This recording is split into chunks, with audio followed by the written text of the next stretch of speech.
Dubai എന്ന നഗരം കാണാൻ വരുന്നവരാണോ? ദുബായ് എന്ന നഗരത്തിൽ ജോലി അന്വേഷിച്ച് വരുന്നവരാണോ? അതുമല്ല, ദുബായിൽ നിലവിൽ ജോലി ചെയ്യുന്നവരാണോ നിങ്ങൾ?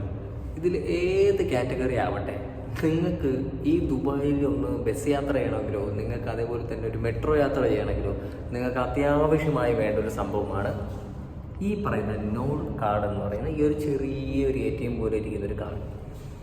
ഇത് 4 തരത്തിലാണ് ഉള്ളത്. ഒന്ന് റെഡ് കാർഡ്, ഒന്ന് ബ്ലൂ കാർഡ്, അതേപോലെ തന്നെ സിൽവർ കാർഡ്, പിന്നെ ഗോൾഡ് കാർഡ്. അങ്ങനെ 4 തരത്തിലാണ് ഈ കാർഡുകളെ തരംതിരിച്ചിരിക്കുന്നത്. ഈ 4 കാർഡിനും 4 തരത്തിലായിരിക്കും യൂസ്, 4 തരത്തിലാണ് റേറ്റ്. ഇതിൽ റെഡ് കാർഡ് വരുമ്പോഴത്തേക്ക് നിങ്ങൾക്ക് 2 ദിറംസിന് മാത്രം നിങ്ങൾക്ക് വാങ്ങാൻ പറ്റുന്നൊരു സംഭവമാണ്. പക്ഷേ അതിലൊരു പരിമിതി കൊണ്ട് യാത്ര ചെയ്യുന്നതിൽ ഒരു 10 ആൾക്കാർ അത്ര യാത്ര ചെയ്യാൻ പറ്റുള്ളൂ. കൂടുതലും ഇവിടെ ഉള്ള ടൂറിസ്റ്റുകളായിട്ടുള്ള ആൾക്കാരായിരിക്കും എന്ത് ചെയ്ത് നിലവിൽ യൂസ് ചെയ്യുന്നത്, അത്യാവശ്യം കാര്യങ്ങൾക്ക് വേണ്ടി മാത്രം യൂസ് ചെയ്യുന്ന കാര്യങ്ങൾ. അതല്ല, ഈ ബ്ലൂ കാർഡ് ആണെന്നുണ്ടെങ്കിൽ ഈ ബ്ലൂ കാർഡ് സത്യം പറഞ്ഞാൽ ഇവിടെ ഉള്ള റെസിഡൻസ് ആയിട്ടുള്ള ടീംസുകൾ, അതെല്ലാം നിലവിൽ നിങ്ങൾ ഇനി ഇവിടെയാണ് നിങ്ങളുടെ ലൈഫ് മുഴുവൻ അങ്ങനെ ഉള്ള ടീമുകളാണെങ്കിൽ ഇവിടുത്തെ ലോക്കൽസിൽ അവർ യൂസ് ചെയ്യുന്ന സംഭവമായിരിക്കും ഈ പറയുന്ന ബ്ലൂ കാർഡ്. നിലവിൽ ഞാൻ മനസ്സിലാക്കിയെടുത്തോളം അങ്ങനെയാണ്. ഇതല്ല, സിൽവർ കാർഡ് എന്ന് പറയുന്നതും ഗോൾഡ് കാർഡ് എന്ന് പറയുന്നതും ഏകദേശം ഇത് പർച്ചേസിങ് റേറ്റ് ഒരുപോലെയാണ്. 25 ദിറംസാണ് ഇത് പർച്ചേസ് ചെയ്യുന്നെങ്കിൽ ഗോൾഡ് പർച്ചേസ് ചെയ്യുന്നതിന് റേറ്റ് വരുന്നത്. പക്ഷേ യാത്രാ നിരക്ക് വരുമ്പോഴത്തേക്കും ഇതിനിടയിൽ വ്യത്യാസങ്ങളുണ്ട് കേട്ടോ.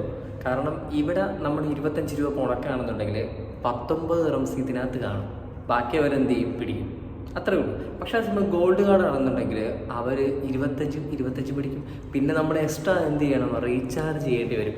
അങ്ങനെ ഒരു വിഷയം നമുക്കതിൻ്റെ നിലവിൽ കാണുന്നുണ്ട്. ഈ ഒരു കാർഡ് നമ്മളൊരു മന്ത്ലി പാക്കേജ് ആയിട്ട് എടുക്കാൻ പറ്റും. കാരണം നിങ്ങൾ സ്ഥിരമായി ഓരോ സ്ഥലത്ത് നിങ്ങൾ യാത്ര ചെയ്യുന്നതാണ്. ഒരേ സ്ഥലത്ത് നമ്മൾ ബസ്സിൽ പോകുന്നു, തിരിച്ചു വന്നു. അപ്പോൾ ഒരു ദിവസം എങ്ങനെ കൂട്ടിയാലും അങ്ങോട്ടൊരു 3 ദിറംസ്, തിരിച്ച് ഇങ്ങോട്ടൊരു 3 ദിറംസ്, ടോട്ടൽ ഒരു ദിവസം 6 ദിറംസ് വെച്ച് വരുന്നുണ്ട്. അപ്പം നിങ്ങൾക്ക് മന്ത്ലി നോക്കുമ്പോഴത്തേക്കും ഒരു എമൗണ്ട് വരുന്നുണ്ട്, മനസ്സിലായോ? ഒരു 150+ നിങ്ങൾക്ക് വരുന്നുണ്ടെങ്കിൽ നിങ്ങൾക്ക് പാക്കേജ് എടുക്കാം. സിൽവർ കാർഡ് ആണെന്നുണ്ടെങ്കിൽ നിങ്ങൾക്ക് ഒരു മാസത്തേക്ക് ഒരു സോൺ ആണെന്നുണ്ടെങ്കിൽ നിങ്ങൾക്ക് 140 ദിറംസേ വരുന്നുള്ളൂ. അതേസമയം ഗോൾഡ് ആണ് നിങ്ങൾ എടുക്കുന്നെങ്കിൽ നിങ്ങൾക്ക് അതിൻ്റെ ഇരട്ടിയാവും. 140 + 2, 140 + 140, അങ്ങനെ 280 ദിറംസ് ആവും. അതാണ് വിഷയം. പക്ഷേ ഗോൾഡിൽ വരുമ്പോൾ ഒരു അഡ്വാൻറ്റേജ് എന്ന് പറഞ്ഞാൽ നിങ്ങൾക്ക് ഏറ്റവും മെട്രോയുടെ ഫ്രണ്ടിൽ നിങ്ങൾക്ക് ലൈനിൽ നിൽക്കാൻ പറ്റും. പിന്നെ ഗോൾഡ് അങ്ങനെ ആരും നിലവിൽ കൂടുതലും ക്രൗഡ് കുറവായിരിക്കും. അപ്പം അതുകൊണ്ട് നിങ്ങൾക്ക് എന്താ പറയുക, ഈസി ആയിട്ട് ഇപ്പോൾ കുറച്ച് നേരം നിൽക്കാനും നിങ്ങൾക്ക് വേറെ ഉന്തും തള്ളും ഒന്നും കാണത്തില്ല. അങ്ങനെ ഒരു അഡ്വാൻറ്റേജ് നിങ്ങൾക്ക് ഗോൾഡിൽ കിട്ടും. അതുകൊണ്ടാണ് മിക്കുള്ളവരും ഗോൾഡ് കുറച്ച് ആൾക്കാരെ എടുക്കുകയുള്ളൂ. ഇത് സുലഭമായി പെട്ടെന്ന് എല്ലാ ആൾക്കാരും കിട്ടുകയും നല്ല ക്രൗഡും ഉണ്ടാകുന്ന ഒരു ഏരിയയാണ് ഈ സിൽവർ കാർഡ് എടുക്കുമ്പോഴത്തേക്കും വരുന്നത്. പക്ഷേ ലോക്കലാണെന്ന് വേണമെങ്കിൽ പറയാം, മനസ്സിലായോ? ഗോൾഡ് വരുമ്പോഴത്തേക്കും VIP ആണ് വരുന്നത്. അപ്പോൾ അങ്ങനെ കുറച്ച് കാര്യങ്ങളുണ്ട്. അപ്പോൾ ഈ കാർഡ് കൊണ്ട് നമുക്ക് എന്ത് ചെയ്യാമെന്ന് പറഞ്ഞു കഴിഞ്ഞാൽ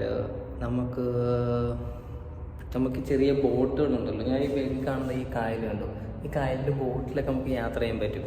അതേപോലെ തന്നെ പക്ഷേ പാക്കേജ് എടുക്കുമ്പോഴത്തേക്ക് പാക്കേജ് ഒരിക്കലും നമുക്ക് ആഡ് ആവത്തില്ല. അങ്ങനൊരു വിഷയമുണ്ട്. എന്തായാലും ഞാൻ ഇതിൻ്റെ കുറച്ച് പിക്ചേഴ്സുകൾ ഞാൻ ഈ സൈഡിൽ വെക്കുന്നുണ്ട്.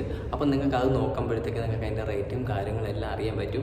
അതല്ല, നിങ്ങൾക്ക് കുറച്ചുകൂടെ ക്ലിയർ ആയിട്ട് നിങ്ങൾക്ക് ഇത് മനസ്സിലാക്കണമെന്നുണ്ടെങ്കിൽ നിങ്ങൾക്ക് ഇതിൻ്റെ ലിങ്ക് ഗൂഗിളിൽ നമുക്ക് ക്രോമിൽ കയറിയോ അല്ലെങ്കിൽ നിങ്ങൾക്ക് ഏത് സൈറ്റിൽ കാണോ നിങ്ങൾക്ക് കയറി നോക്കാൻ പറ്റുന്ന ഇതിൻ്റെ ഒരു ലിങ്ക് ഞാൻ എന്ത് ചെയ്യാം, കമൻറ്റ് ബോക്സിലോ അല്ലെങ്കിൽ ഡിസ്ക്രിപ്ഷൻ ബോക്സിലും ഞാൻ ഇട്ടേക്കാം. നിങ്ങൾക്ക് അതിൽ തന്നെ നിങ്ങൾക്ക് കയറി നിങ്ങൾക്ക് ചെക്ക് ചെയ്ത് നോക്കാം. അപ്പോൾ ഇതിൻ്റെ റേറ്റും കാര്യങ്ങളും നിങ്ങൾക്ക് പെട്ടെന്ന് അറിയാൻ പറ്റും. വർഷത്തിൽ നമുക്കത് അറിയാൻ പറ്റും. എനിക്ക് തോന്നുന്നു 2 സോൺ, ഇവിടെ സോണുകളിലൊരു വ്യത്യാസമുണ്ട് കേട്ടോ. കാരണം അത് എങ്ങനെയാണ് സോൺ മനസ്സിലാക്കാമെന്ന് പറഞ്ഞു കഴിഞ്ഞാൽ ഈ കാണുന്ന മേഖലയുണ്ട്, ഇതിൽ നമുക്ക് ഗ്രീൻ സിഗ്നലുണ്ട്, റെഡ് സിഗ്നലുണ്ട്. ഇതിൽ 2 സ്ഥലത്ത് നമുക്ക് ഇൻ്റർചേഞ്ച് ചെയ്യാൻ പറ്റും. എന്ന് വെച്ച് കഴിഞ്ഞാൽ നമുക്ക് ഗ്രീനിലോട്ട് ഈസി ആയിട്ട് പെട്ടെന്ന് റെഡിലോട്ട് മാറാൻ പറ്റും, റെഡിൽ നിന്ന് ഈസി ആയിട്ട് നമുക്ക് ഗ്രീനിലോട്ട് മാറാൻ പറ്റും. അത് ഉള്ള 2 ഏരിയാസേ ഉള്ളൂ ഈ ദുബായിൽ.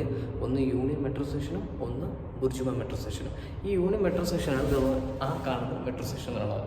ഇനി ബുർജുമ മെട്രോ സ്റ്റേഷൻ എന്ന് പറഞ്ഞാൽ അവിടെ കാണുന്നതാണ്. അപ്പം ഇത്ര വ്യത്യാസമാണ് ഇവിടെ ഉള്ളത്. ഈ 2 സ്ഥലത്തും അങ്ങോട്ടും ഇങ്ങോട്ടും മാത്രമേ നമുക്ക് ആളുകൾക്ക് പെട്ടെന്ന് ചേഞ്ച് ചെയ്യാൻ പറ്റും. നിന്ന നിപ്പിന് നമുക്ക് ഇങ്ങോട്ടേക്ക് പോകാം, റെഡിലോട്ട് പോകാം, ഗ്രീനിലോട്ട് പോകാം, മാറാൻ പറ്റും. അപ്പോൾ ആ അഡ്വാൻറ്റേജ് നമുക്ക് കൂടുതലുള്ള ഒരു ഏരിയാസാണ് ഈ പറഞ്ഞ റെഡും ഗ്രീനും. അപ്പോൾ ഈ മാപ്പിൽ കാണുന്നതിൽ zone 1, zone 2, zone 3, zone 4, zone 5 അങ്ങനെ ഉണ്ട്.